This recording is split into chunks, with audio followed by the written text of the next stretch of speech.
Hello, everybody. Welcome to Random Offense. I'm your host, Ethan Strauss. I'm joined by the greatest sports media reporter in the world, that is Ryan Glass-Spiegel of Front Office Sports. We may or may not have been arguing over where K-pop Demon Hunters exists in the canon of animated musicals, but that's neither here nor there. We might get to it, but we've got a wonderful smorgasbord, a wonderful docket, including and especially the subject of whether ESPN is going to be knocked off its throne, whether it shall be toppled, whether it will no longer be the king of live sports TV rights.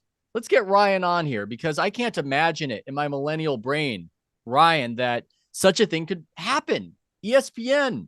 It's like how, these brands, Xerox is making a copy or whatever else. I can't imagine a world in which the live sports I watch, it's mostly through some other portal, but you've written a story that this perhaps is going to happen. Yeah, I mean, okay, so we gotta take it a step back a little bit. Recently, David Ellison, the son of Oracle founder Larry Ellison, completed the merger of Paramount and Skydance. He had been at Skydance and they purchased Paramount. And now, this week, Paramount formalized a bid for Warner Brothers Discovery. So they're competing against Comcast and Netflix to buy Warner Brothers Discovery. But it looks like Paramount is the only company of the three that wants the WBD sports assets, which are on Mm. like the cable TV networks like TNT and TBS. But they also want we're talking about sports, but this would make it, a global entertainment juggernaut too, acquiring the whole company if they get the Warner Brothers studio and HBO Max. But we're talking about sports and they would be the merger of these two companies, I would posit, would have a greater live sports TV rights portfolio than Disney, ESPN, ABC. Okay, so let's start stacking that up and listen to sports here. And it's a dynamic I didn't anticipate, and maybe I should have, that there are some people in the world that are just so rich that it tilts the field of play and entertainment. I was so focused on how entertainment was not nearly as profitable as it used to be with the old cable bundle in the United States that I neglected to notice that maybe somebody would buy up properties in part due to a business play, but they could afford to be very loose in terms of profitability. And David Ellison, as the scion of the fortune of one of the richest men on earth, he's just playing. He's playing with more. He has more at his disposal than Disney might have, than they might be willing to part with, I should say. And it's So, also, it's a unified family, clear like person in charge.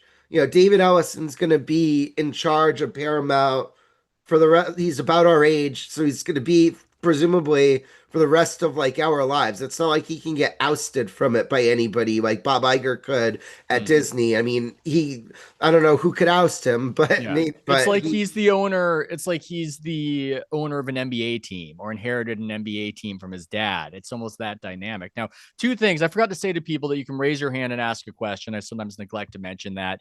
And then the second thing is, let's list these properties. I hear Paramount, as said in the chat by Jack Long, has been killing it with soccer. Yeah, What so are they amassing? they've got Champions League in the United States today or yesterday. They finalized a deal to carry Champions League in like the five biggest countries in Europe: UK, France, Italy, Spain, Germany.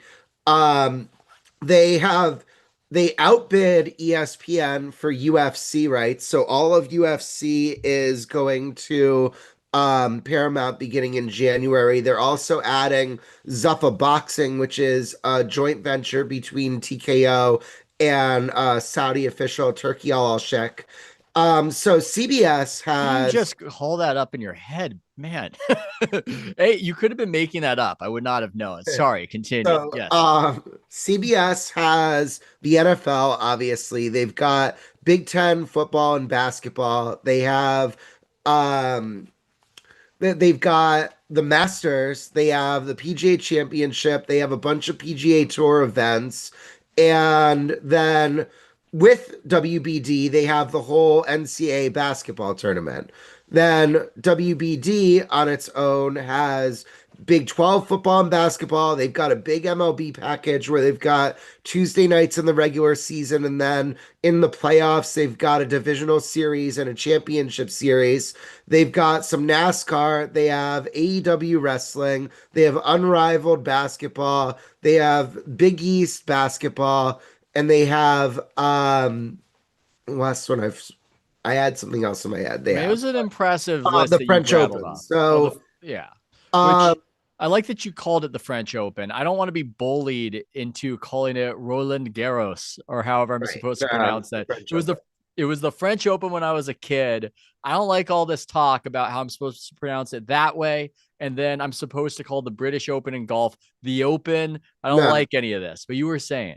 Yeah, so you add all this up here, they basically have their hand in everything except for the NBA, the SEC, and the Olympics.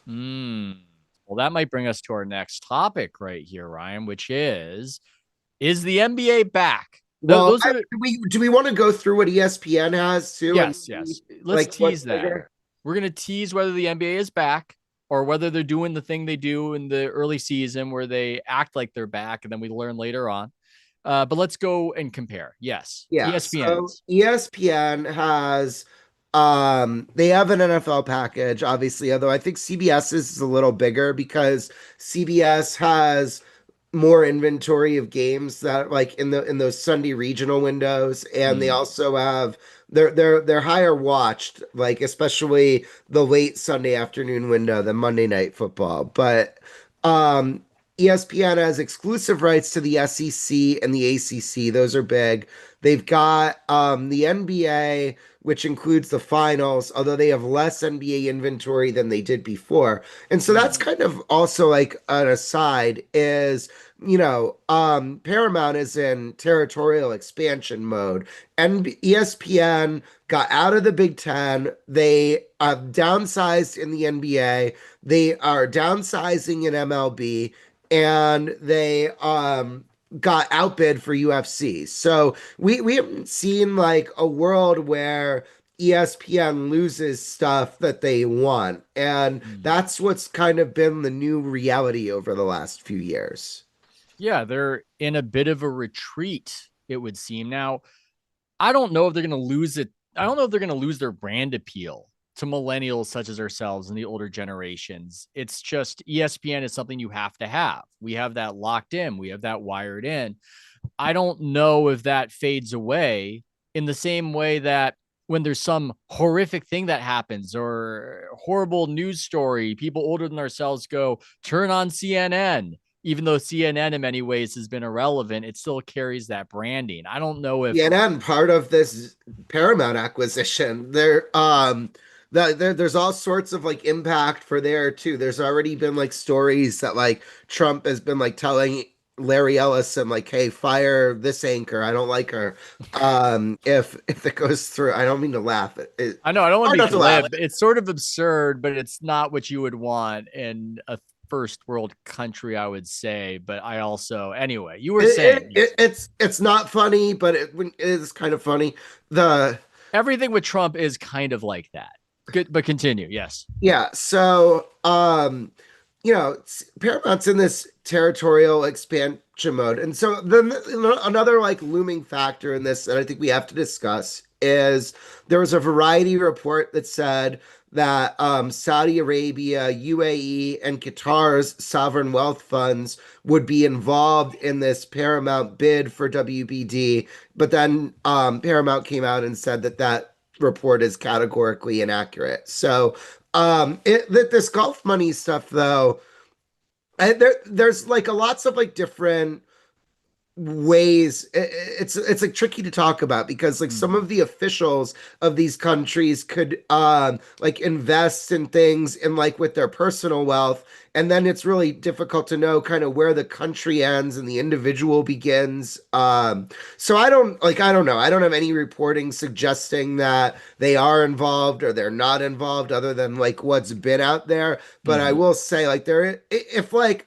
let's say if these three nations, whether it's their national funds or like royals within the countries, are invested in this, it gives them just like an unbelievable firepower to just Yeah. get whatever sports they want, right? Yeah. So like they effectively have unlimited money. I don't want to jump to conclusions, but I do wonder, for all the negative coverage that you see of ESPN, I think some of that negativity is actually related to its pervasiveness and dominance. People tend to resent you when they need you and they feel like you're not doing everything they want you to do. This feels a little bit like the beginning of the end. Is that an overread? I mean, The this is beginning of ultimately the end going to of be like, ESPN. yeah, as Well, I just mean, this like, dominant what if force in Apple life. buys Disney? Then all of a sudden they have more firepower than the Gulfs. So I don't know. Mm, They could be they could be a big chess piece in this whatever war we're in for like global tech supremacy. And so I mean, I don't know that Disney and ESPN, like I don't know that Disney continues to own ESPN forever, or like Disney could get swallowed whole by one of these tech companies, or ESPN could. So there's like lots of different possibilities from here. But if you're looking at a world where ESPN is competing with all of like these places as like a standalone and it doesn't become part of something bigger than itself, then I wouldn't say they're gonna die or anything, but no. it goes back to what we were saying at the beginning, that their run of unquestioned dominance is starting to be in question. Yeah. And they've been more resistant to that dominance fading than a lot of legacy brands. But I see it maybe akin to something like the New Yorker, which occupied a particular place and has been diminished, and it's still a brand that carries some weight. And ESPN might be one of those properties. This will not prevent me, though, from excerpting this clip and putting a big all caps headline, the beginning of the end for ESPN. Your Uh, nuanced response to that will but not prevent me from doing that. we all have to use our windows to get people into the shop. We do. 1 second, as I talk, I'm pouring this. I've been criticized by Dom Imrangula of Stratechery for. Do you have an opinion on this? I know this isn't pertinent to our conversation. Is it unprofessional on a live stream to be drinking out of a plastic cup versus a mug? I've been told it's unprofessional. And so midstream, I'm Uh, trying to do that, Ryan. Well, if that is if that's like your worst blemish, then you're If the only. professionalism. I mean, I think that there are lots of things that professional media and audio executives could look at our show and figure out a way to make it a little less rough around the edges. Like, but If only that was my only blemish, which I'm sure is something that Adam Silver of the NBA often thinks to himself. And that brings us to our next topic. I want an excerpt of the awful announcing story on NBA ratings. And I want to talk well, about what. they got that from Sports Media Watch. Let's give credit where it's Okay. Okay. Sports Media Watch, which does that scut work, and I apologize. But that's what we got right now. We got the okay. awful announcing screenshot, so we'll roll with it because people are hitting me up. People are asking me about this, Ryan. The numbers, they're eye popping. These numbers that the ESPN has, I believe it's something like a 35% leap in viewership right now. But I would submit it to you that this has become a pattern for the NBA where in the beginning of a season, there will be a press release or some sort of study that shows us a boost coming in this era of the big data panel Nielsen, where you can count more streaming viewers. And there's this boost out there. And then by the time we get to the conference finals, and then by the time we get to the NBA finals, it usually peters out. And we learned the same lesson we've known for about a half decade, which is about half the audience for the big games has fled. Is it different now? Is the NBA back? Is having these new rights holders, is that giving it a boost? What say you? It is giving it a boost, but I think the answer is somewhere in the middle. Like, I don't think the NBA is necessarily 30% more popular than it was this time last year. There's other factors. But I do think there is some more juice. The biggest difference is replacing TNT with NBC. So those Tuesday night NBC games are distributed to 15 million more homes. The NBC production is really crisp. During the games. I mean, their studio show is kind of boring. Uh, I don't want to be mean, but I watched it the other day. They're just reading notes from their like pads and like not really having a conversation. But the games themselves with like Tarico and Noah Eagle and the analysts they have are good. Their picture is apparently better than everybody else's. And just beyond like just the distribution of the fact that it's in more homes than TNT is, it's also in the consciousness of, the boomers like me who still have the cable package. You have like probably 8 channels that you go to, and NBC is still one for a lot of people, whether it's the sports they have every night or entertainment programming like The Voice or local news.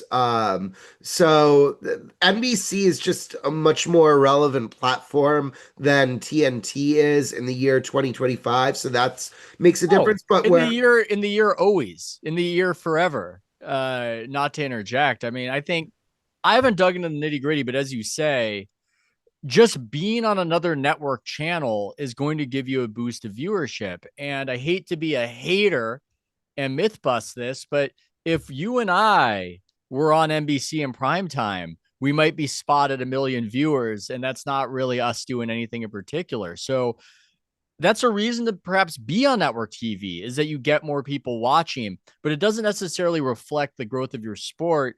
It more reflects, at least I think, that you are on a network channel as opposed to a dying cable channel. Or am I Yeah, wrong? no, that's all true. But one thing I will say, and I'll give the NBA and Amazon credit for this, that Sports Media Watch story indicated that these Friday night Amazon games are doing better than ESPN was a year ago. And so I Wow. understand that they've changed the way that they count a little bit, but that's pretty impressive because Amazon is not a destination where you have to go there on purpose to find the NBA. Wait. Right. Is this the beginning of the end for ESPN that this is happening? I mean this is a pretty like Monday Thursday night football does not outrate Monday night football. So Mm. the fact that Amazon year over year it's like that you can even like credibly say there are times, let alone in totality, that it's beating ESPN last year. I Mm. would like to look at all of like the data on this, but like maybe they're getting better games or whatever. But that's the part of it where the NBA could really like pat themselves on the back because that's not something that I would have expected, quite frankly. I'll say this much. I've enjoyed the product on Amazon.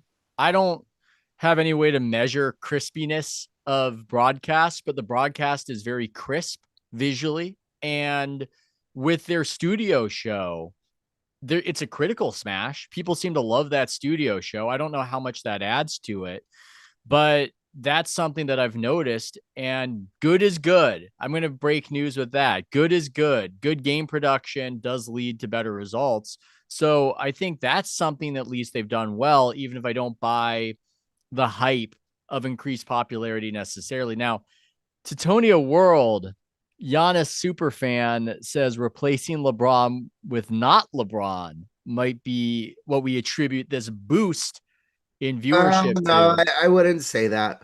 I think he's being cheeky. I think LeBron is still a force with the normie. I think a Laker game with LeBron and Luca is going to draw more interest. But there is It this might be other really good sense. too.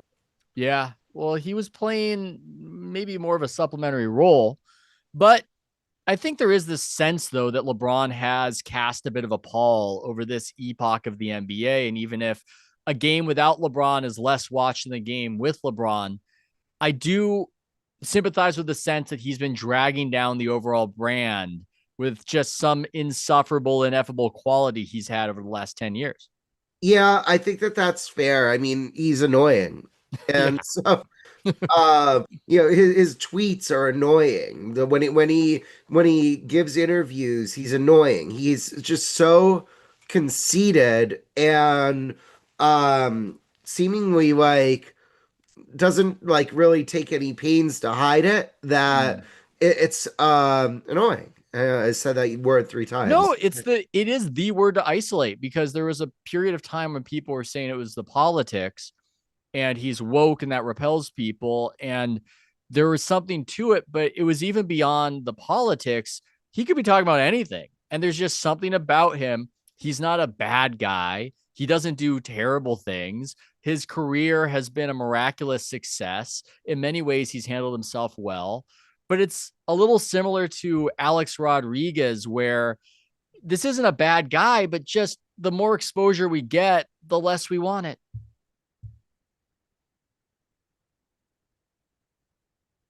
Uh-oh.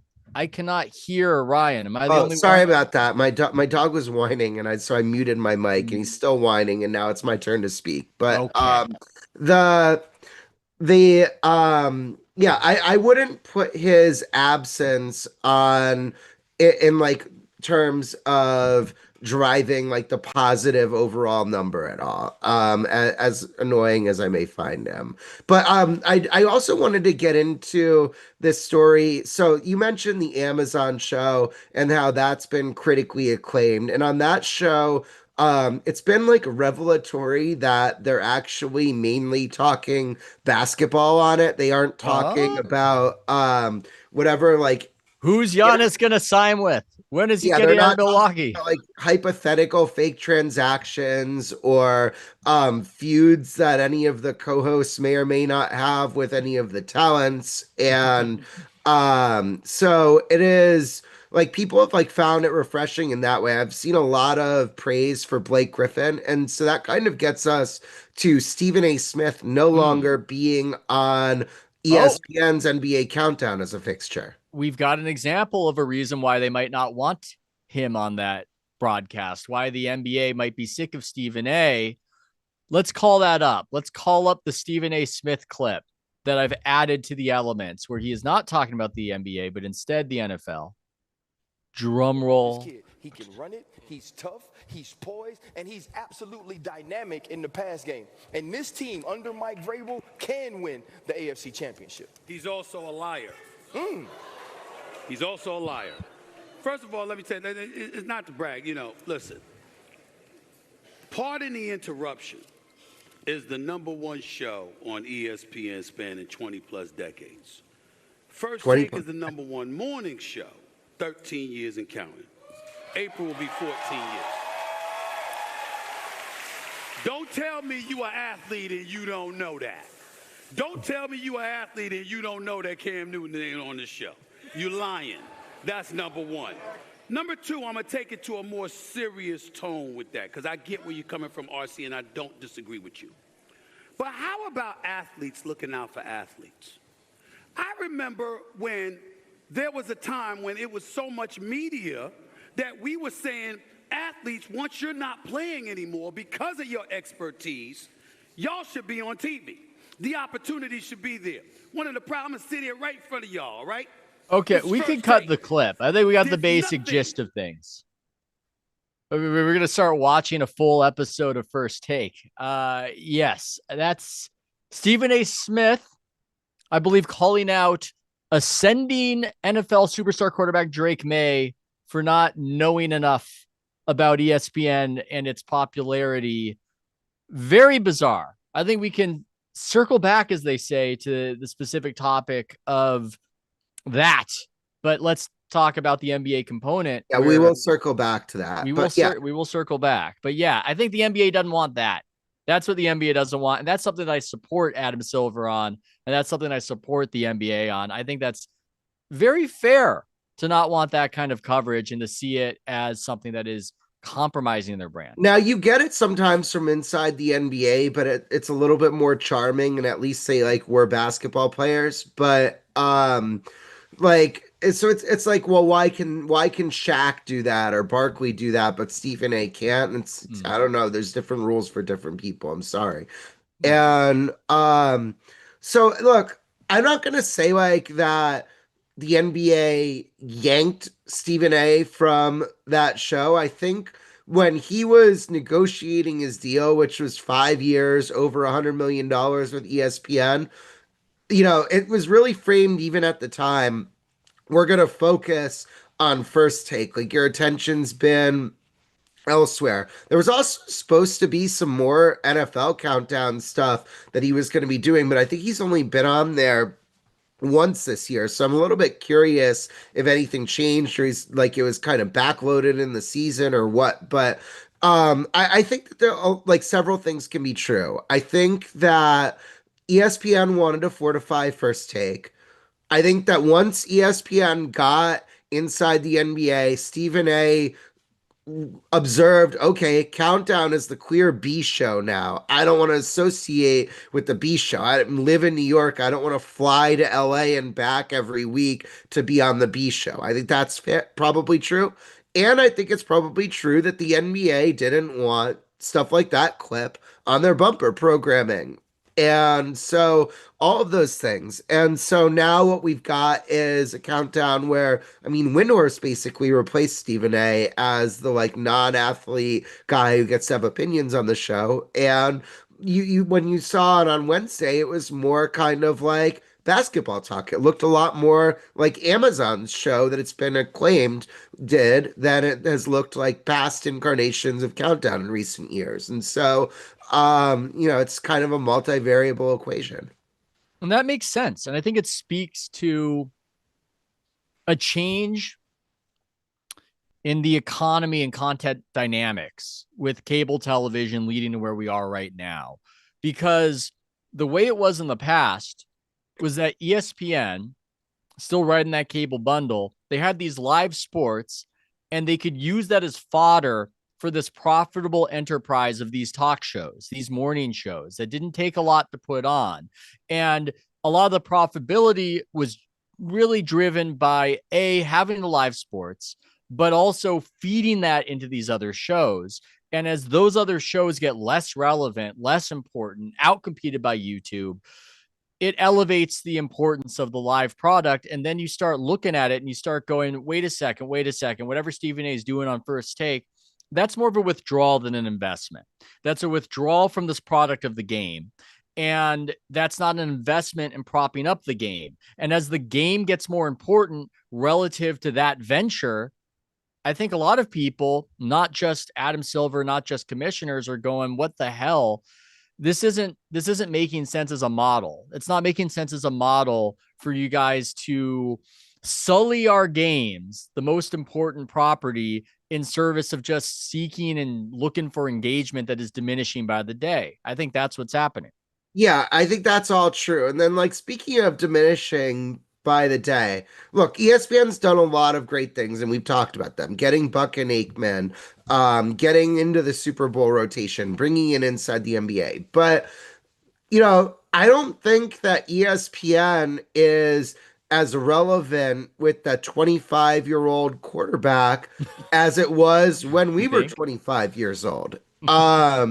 Like Drake May is probably more likely to see a clip from Pardon My Take than First Take. I think that like if you're looking at like who's the number one show with 25-year-old white men, Pardon My Take's probably ahead of a lot of ESPN programming in that demographic. I'm just going off my own household, the focus group of one. My son has no conception of what television is. Television does not exist as a concept. And I don't think he's alone. We have a television, but that is merely a portal to the online universe that contains content from Netflix and from YouTube. And occasionally a Warriors game appears on the television, but he doesn't have a conception of it. I've been on TV before. I've told him about it. He does not care. But if I tell him I'm on a YouTube show talking with you and it has however many people watching it, that's far more interesting to him.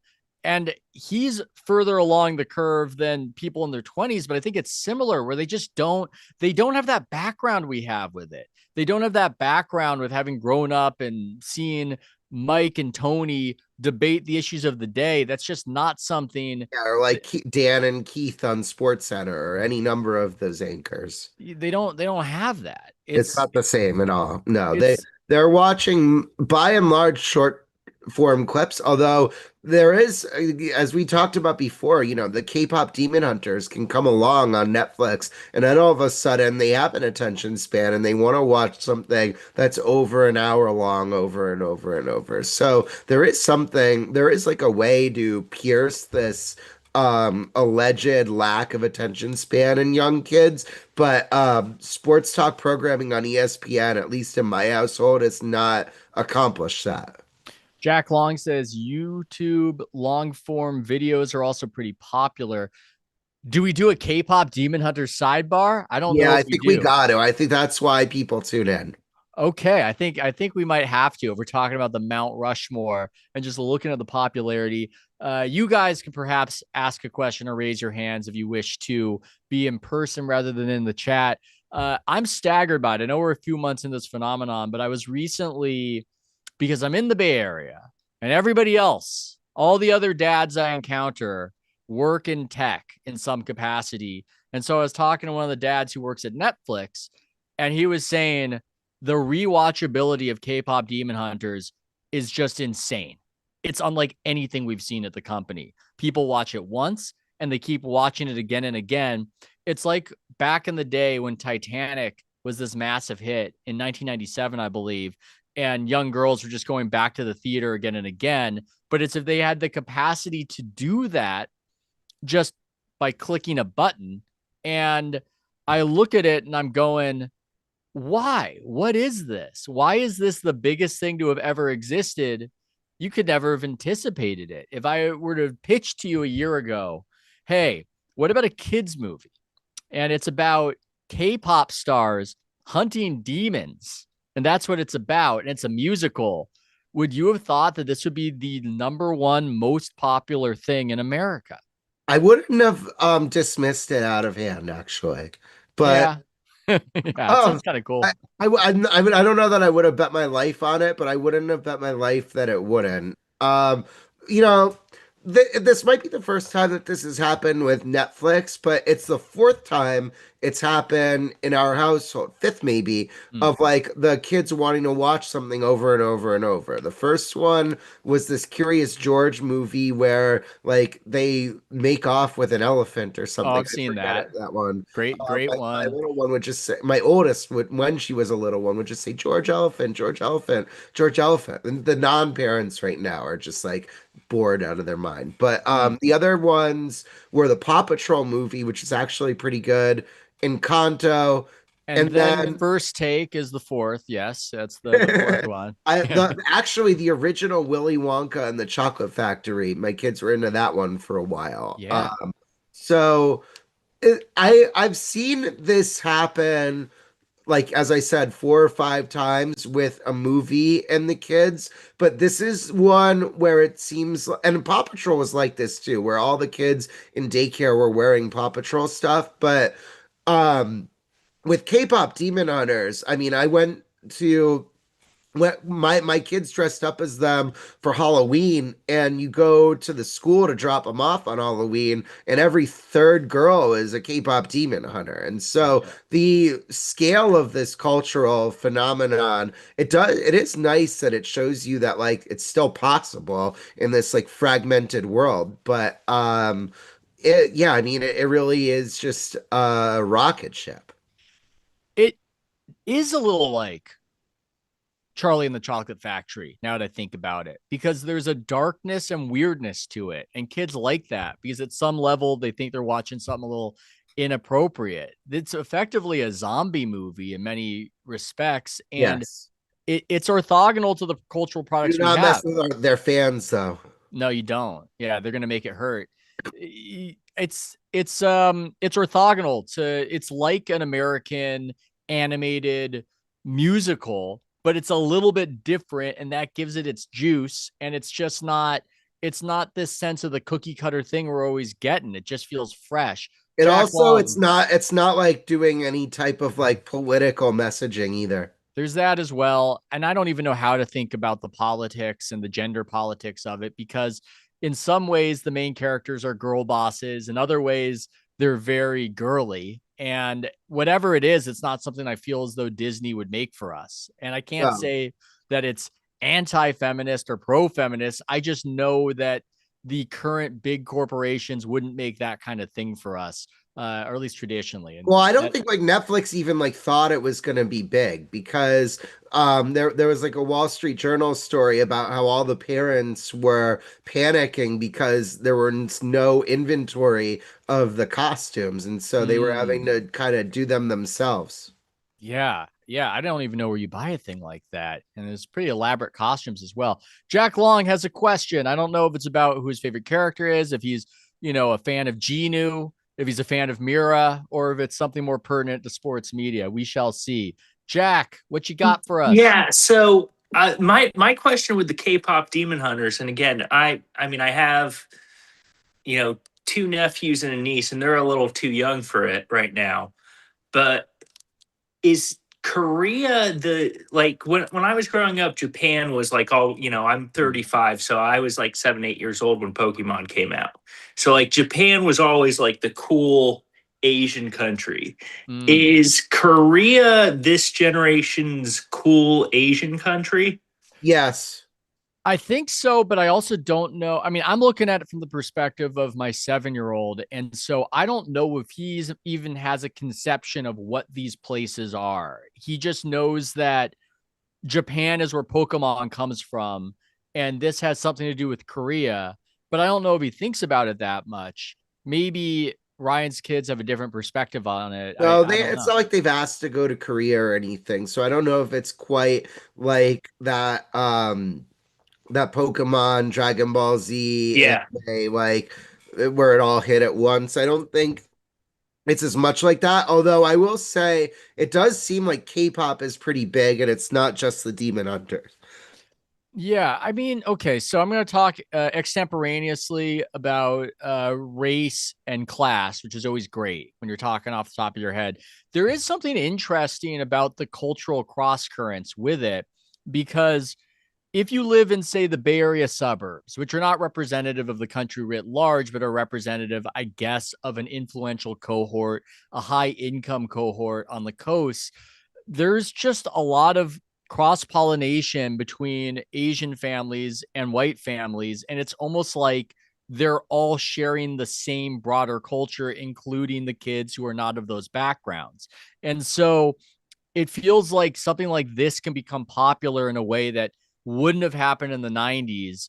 And it's not just a matter of technology and exposure. There's also just a story of how the United States is changing. And I think that's also an aspect of it. I don't Maybe I'm know because overthinking it. I mean, to Jack's point, Pokemon took over what Don't 30. you dare undermine my deeply pretentious point, Ryan. That's not cool. But yeah, it's a fair counterpoint.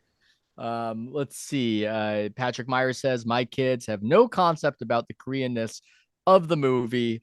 Fish don't know water is wet. Yeah, it's almost like we're so Korean right now that we don't even have a sense of how Korean we are. That's how dominant South Korea has been.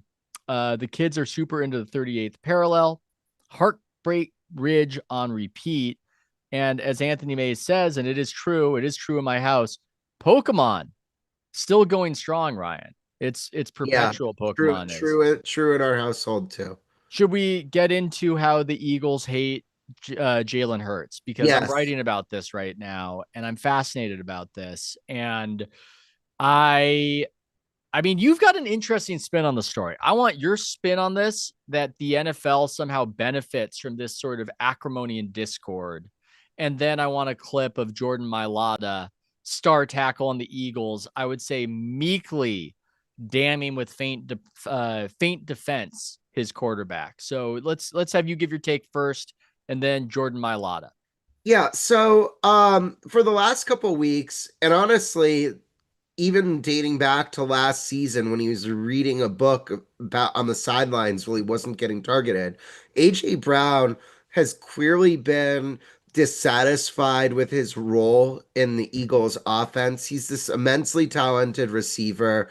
He'll go games at a time without even getting targeted, let alone having catches. I was at one of them a week and a half ago in Green Mm. Bay, and I was there, my father-in-law, an Eagles fan, and in the second half, we're like, have they thrown to AJ Brown at all? And when you're at a game, I mean, there's a lot of things that suck about being at an NFL game, like these endless breaks. And then if you have to go to the bathroom, you're like stuck behind someone who takes forever. But one of the good parts about going to these games is that you can like just isolate your viewing on one or two players on the field. And so you get to watch AJ Brown run wind sprints with nothing coming his way for 45 minutes at a time and get a sense of like, is he just getting double teamed and blanketed, or like what's going on? Why aren't they even looking at him? And Mm. so he is just been making veiled comments about how the offense doesn't work. I don't believe that he's like named Jalen Hurts by name, but it's pretty clear that he is unhappy with the quarterback play on the team. And there's been 1,000 times where this has happened with a wide receiver, but this team is the defending Super Bowl champions and they're 8-2. And so you would think like a lot, like even diva wide receivers would know, look, like, we're winning, I gotta shut up until we lose, but he just keeps doing it after wins. And so this week there was like another clip that circulated where a reporter in Philadelphia, and by the way, the Philadelphia reporters deserve a lot of credit. Like the Philadelphia Mm. reporters are who people think the New York reporters are. They will ask very sharp questions to these athletes. So like, yeah, they're 8-2, and the reporter is saying to AJ Brown, like, there are a lot of people that don't think you're the same caliber of player you once were. What do you say to that? And Mm. he's like, and his answer was basically like, hey, Saquon Barkley's production is down too. As he Is I dropped guess I guess Saquon ain't the same guy. It was God. It's just sharp out there. It's nasty out there. But you were saying, yeah, so I mean, I in addition to the fact that it's just like weird that this is happening on an 8-2 defending Super Bowl champion team, I think that this really helps the NFL, these types of stories, because mm, you don't see it as much in the NBA where a player is like in the locker room and criticizing it. Like the way it happens in the NBA is we get like a Yahoo Sports story that LaMelo Ball is unhappy with his role. We don't get LaMelo Ball saying that to five different reporters in the locker room or anything. mm. And um it just there's just like a never-ending flow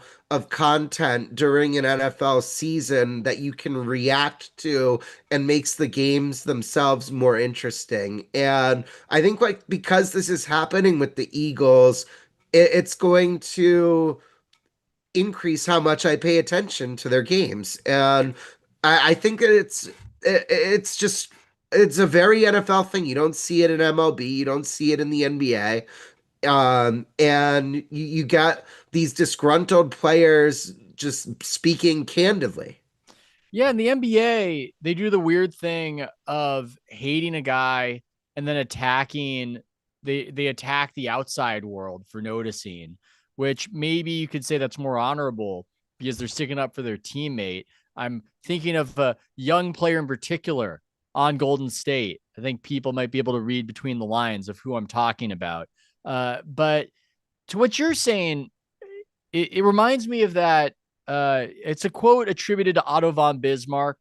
I don't know if he said it. I don't know if anybody said anything these days. There are a million Churchill quotes that he didn't say, but it's God has a special providence for fools, drunkards, and the United States of America. And one of my readers said you could substitute NFL in there because there are things that happen in the NFL that make us go, man, that's why I love the NFL. But if those things happened in the NBA, or maybe another sport, we would go, Psh, this is exactly why I hate the NBA. I mean, look at these selfish players. They don't even care about winning. They just care about their numbers. I Yeah, don't they want to saw hear about someone on this. like the Thunder doing this, and Yeah. they are ripping Shea Gilgeous-Alexander. So like that's another thing in the NBA is the salaries are slotted, and so the best and the second best player on each team are some in often cases making like similar amounts of money, and like even the role players, like you'll see some interchangeable widget you've never heard of and he's making 30 million over a year for four. It's like signs a 4-year $120 million deal, and you're like, I don't think I would recognize that guy if he was like walking down my street wearing his jersey. And so in the NFL though, the salary cap really creates a caste system within the locker room, and these quarterbacks make 50 to 60 million dollars, and then the most a receiver can hope to make is like 40. But you're really competing with your own teammates for these huge deals in a way that isn't necessarily true in the NBA, because you might end up switching cities in the NBA, but the NFL has the franchise tag. And so if you're a first round pick and they hit you with the 5th-year option and then franchise tag you twice, it could be 7 years until you're a free agent. And so it's just like a much different system. And I think that the Eagles, they might interpret that like Jalen Hurts is making all this money and he doesn't deserve it. But I get it. I get that they're not moving the ball, but I don't think you can like put a price on the quality of him where if you get to 3rd and 2, it's a first down. No other team has that advantage. And you can say, oh, it's the blocking, but you see him like wiggle around that hole, and you imagine the physical pain that he must endure to pick up that 1 or 2 yards at a time. And I don't know. I think that they're underrating that element of his game at the very least. It's quite possible they are. Thomas J says when the sports conflict is between the players, it is good for interest. Want to see the dynamics. When the conflict is more player versus franchise, wanting to jump ship, it is player attacking or seeking to leave my team, which is just annoying and a bummer. I think there's something to that. And I think the Eagles are an odd case, especially relative to the NBA, where it's so much about the management. It's so much about the executive. The coach seems replaceable. They won a Super Bowl with a coach, got rid of that coach. They won another Super Bowl. The coach they have doesn't seem to have a lot of power. He seems like a functionary for Howie Roseman. And the quarterback doesn't seem to be all that important either. They've replaced quarterbacks in Philadelphia. It's really more about the team overall. And that gives this sort of conflict a different flavor. Now, the players seem very sick of Jalen Hurts. My God, do they seem sick of Jalen Hurts? I am shocked by the extent they are. I am shocked by the lack of defense they have for him. I want to play this because this floored me from Jordan Mailata. This is an offensive lineman. Your job is to protect your quarterback in all respects, not just on the field. When it was brought up to him that Hurts is getting trashed in the media, I expected something fiery. Let's play this clip from House of Strauss friend Spike Eskin talking to Jordan Mailata. If it is indeed the clip, I think it is. Report that came out last night from Derek Gunn. That's Spike. Longtime Eagles reporter. Heard about it. Yeah, that just in case anybody hasn't heard, that there were many people in the building were frustrated with Jalen, and that there were some limitations to what he was doing, that he was going out playing the way that he wanted, so on and so forth. Have you noticed any frustrations with Jalen, his way in or out of the building, or his performance? I guess we're watching two different clips, two different films. I can't speak on what Derek's saying. If that's what he's saying, I'm not going to sit here and tell him, hey, how dare you? Sure. Hey, he's. How long has he been part of the media? G-Gun? Long time? Oh, yeah, he's a couple of decades. Not gonna lie, he's like the Mount Rushmore of Eagles. So I'm not gonna. Yeah. I'm not gonna sit here and be like, oh, that's what he sees.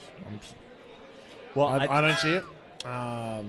I know how much work Jalen puts into this, and so I just have to. I'm not gonna.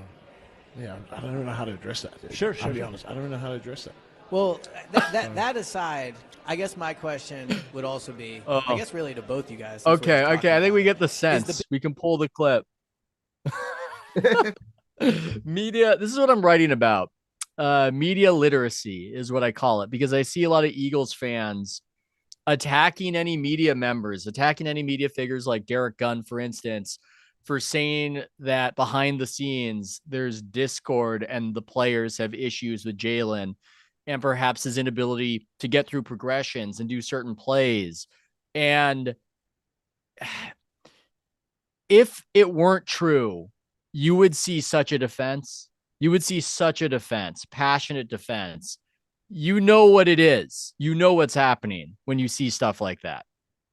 Yeah, I would say that this is just so stunning to me, and I can't believe that it's happening, but I think it mirrors what we used to see with the Seahawks and Russell Wilson, where the defense thought that they were responsible for this. And, Wilson was kind of similar to Jalen Hurts in that he would struggle for these long swaths of time, but then in crunch time, just magically pick up some of these first downs with his legs and get them out of trouble and come through when he absolutely needed to. But if you're, a player on the defense who's playing great the whole game and keeping your team in the game for long enough for him to finally pull a rabbit out of the hat, you might see it a little bit differently from, some guy on his couch who just watches a lot of football. It is crazy when you look back, when you take a step back from it, 30,000 foot view. This is the reigning Super Bowl MVP.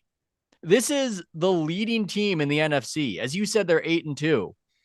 And beating good teams. If you had to pick anyone to come out of the NFC, it should be them. Yeah. They're I guess favored to win the Super Bowl. I haven't checked the odds, but that would be my assumption. And his teammates are trashing him. It's not even just superficially that the statistics are all that bad. They've struggled to score. They've scored only 16 points the last 2 games. But I mean, generally speaking, a quarterback of the stature, there's a sense that, hey, you have down games, you have bad games, and we'll get it together. Instead, it appears that the offense has this dynamic like the defense, that we've got this great running game, but our quarterback is somebody we're dragging around and he's an albatross. And so it's sort of amusing for me to follow from afar, because I can tell. Plus, I just hear I hear rumors through the grapevine. I don't cover the NFL, but I have a lot of friends in NFL media, and it's worse even behind the scenes versus what's being reported. And yet you're always going to have that fan contingent because you've got an emotional attachment to Jalen Hurts, and you've been defending him against other fan bases trashing him, and he wins the Super Bowl. And he finishes 19th in the NFL top 100. And so now you're dug in that this is all some vast media conspiracy, and any reporter saying anything is clickbait. It ain't clickbait. I mean, that's real. That's as real as it gets. Yeah, they're going after Derek Gunn, and they've been going after Diana Rossini. And, there is this tribal aspect of fans that just think that the reporters are blocking the aggregate mission of winning, as opposed to recognizing that their job isn't to help the team win. It's to tell the truth about what's happening and then let the chips fall where they may. We're getting a few comments in the chat. When we were talking about how good they are and 8-2 defending Super Bowl champions, Anthony Mays says because of their defense, which Howie Roseman fixed by adding Jalen Phillips. And then Thomas says that on FanDuel right now, the favorites to win the Super Bowl are the Rams and the Eagles, both at plus 500, followed by the Colts and the Chiefs, which are plus 1,000. That means 5-1 and 10-1 for anyone who doesn't spend. Fourth? Oh my God, that's third, tied for third. I mean, that does make sense because they're in the Super Bowl every year and they win it half the time. So if you can get them at 10-1, 5-5, they're not going to win their division. I just don't look. I suppose it's possible, But to make that the third, I look, I can't short that. I can't short that scenario. There's no market where I can. Yes, there is Kalshi, but Oh yeah, I can short it. Well, it could happen. It could conceivably I don't happen. think I don't think you want to put up the collateral to like bet $10 to win one that they're not going to win the Super Bowl. You might let the books take those bets. Teutonia World, let's go. Yeah, Teutonia World. Let's hear it. So to Fancy. mix it up, This is a nice outfit. yes, sir. Yeah, funeral in a minute, in 5 minutes. Oh, So real quick on shouldn't the have pack, brought I'd that like up. to for Glass-Steagall. Is it just as simple as the Packers receivers need to catch balls? There's a lot of I'm deep into the podcast weeds on this week that there's a lot of thought that Love's forcing it to Dobbs too much, and really Dobbs, whether he catches balls or not, is simply we'd be better served forcing it more to Golden and some of Watson's back. And but scale of 1 to 10, what's your feeling on the Packers? Can we make a late run, or is it just kind of already doomed? I think that it's doomed because I think that they're too dumb to win 3 or 4 straight playoff games against good teams. They could beat anybody, they can lose to anybody. They have had drops. There's like a big split right now, Ethan. I don't know if you've seen this, but the national media, like the talking heads who are watching Red Zone, watching all the games, they think Jordan Love is kind of mid. I am very into this topic.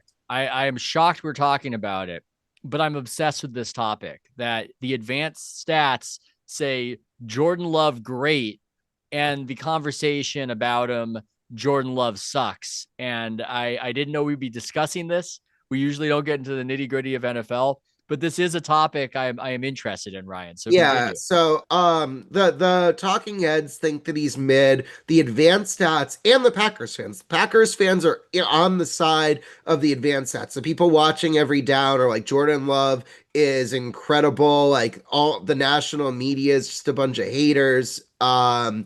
And so like you're seeing like random like people with like a cheese emoji like citing EPA and stuff, and it's like it's like a very interesting coalition. And Uh-oh. ooh, Okay. No, you're back. You're back. You're back. the biggest issue with the Packers is that their offensive line is not very good. They're not creating space Yes. for Josh Jacobs, and they're not giving enough time to Jordan Love for these plays to develop.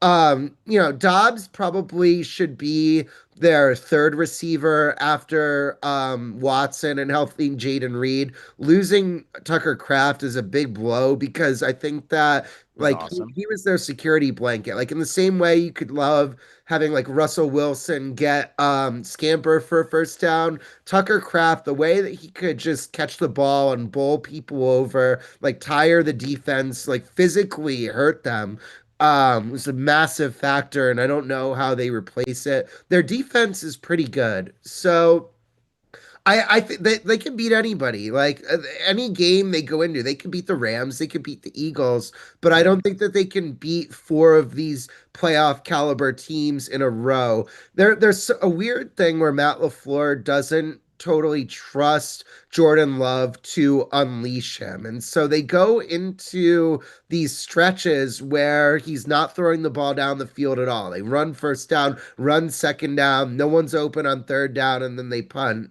And Jordan Love, he's shown a proclivity that every 2 or 3 or 4 games he'll throw just the worst interception you've ever seen. He had that against the Browns, where all he had to do was Yep. not throw a pick six for them to win. Lo and behold, I thought that interception wasn't the worst one I'd ever seen. I'd have to rewatch it. But do you want to hear my Jordan Love, Yes. as a normie outsider, my general Jordan Love impressions? My yeah. impression is he's got this amazing ability to backpedal, and then throw forward, and it helps him escape a lot of sacks and just make massive plays. And so that's all for the good. But my other impression of him, there's a little bit of a front runner quality in terms of play style, where when it's going well, it's going really well. And when it's not, it's just a car stuck in the mud. And that I is think my general sense. Rodgers had that for a while too. Yes. I mean, like, so if you look at early Rodgers, like his first, like to throughout the first year as a starter, but like second, third, fourth, fifth year of his starter, he was incredible. But after that, I think that it's had some of these similar characters to Love where he's streaky. And so, you don't, there's so many elements of a football game though. Like I know we just make the quarterback responsible for everything, but we don't know what the play calls are. The drops are just like it's so difficult to Awful. create a world where these drops get caught. And he's at last year the Packers led the league in drops or were worst at it or whatever. But and then last week he was really beset by them again. Uh it's I think though this guy Savion Williams is going to be really good. He made a Yeah. huge catch against the Giants that really saved that game on Sunday. The You're combination. getting so deep in the weeds into like my Well, favorite draft okay, but prospects of 2025. I mean, I like myself some Savion Williams talk. I just didn't know that. But to me, that's a perfect example of it where I think what people, my back, quick take, I don't think people realize he seems hyper accurate to me 15 yards and in. And then he kind of thought like the pass to Sabian is a pretty good example of kind of a ball, a little bit loopy, maybe hung up in the air a second, a little bit too long. I don't know how he throws jump balls deep, but I would say that his turnovers are decision based and not accuracy based. I think he's really accurate on the line, but yeah, he waits in the pocket. The pocket is collapsing really quick, and that's just. I'm cautiously optimistic, but yeah, we're outside looking in right now. I like Jordan Love. I'm a Jordan Love fan overall. I also think it's funny. This is the thing we'll close on how unforgiving NFL analysis is. I believe that game you went to, Ryan, you could correct me if I'm wrong, was windy. Was it not cold and windy? The game you went to, the Eagles versus Packers. It was cold but not super windy. It was windy against the Giants this past week. Okay, so maybe that's the one I'm thinking about. I just think it's funny how when there are weather conditions out there impacting the field of play, we will have the exact same analysis as we will if it's in a dome. And I see that happen with quarterbacks often where they will play in conditions and there's a sentiment that I respect in a way of no excuses. You get the job done.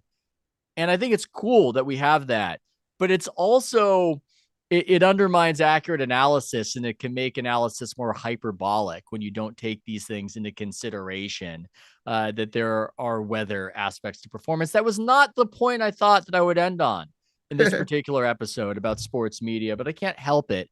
I love the topic of weather in the NFL. Ryan, you're doing a lot of great reporting. As we close out, what should we check out from you?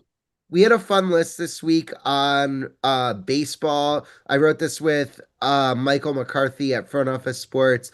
Just people in baseball who could be primed to get a job. We're gonna see a little bit in media. We're gonna this last year in NBA media was a feeding frenzy with NBC and Amazon coming into the mix. We're gonna see a mini version of that this off season in baseball as NBC gets into Sunday Night Baseball and Netflix gets some games. So we put out a list of people who might be in position to get some of these jobs. America's second most popular sport, possibly according to Ryan.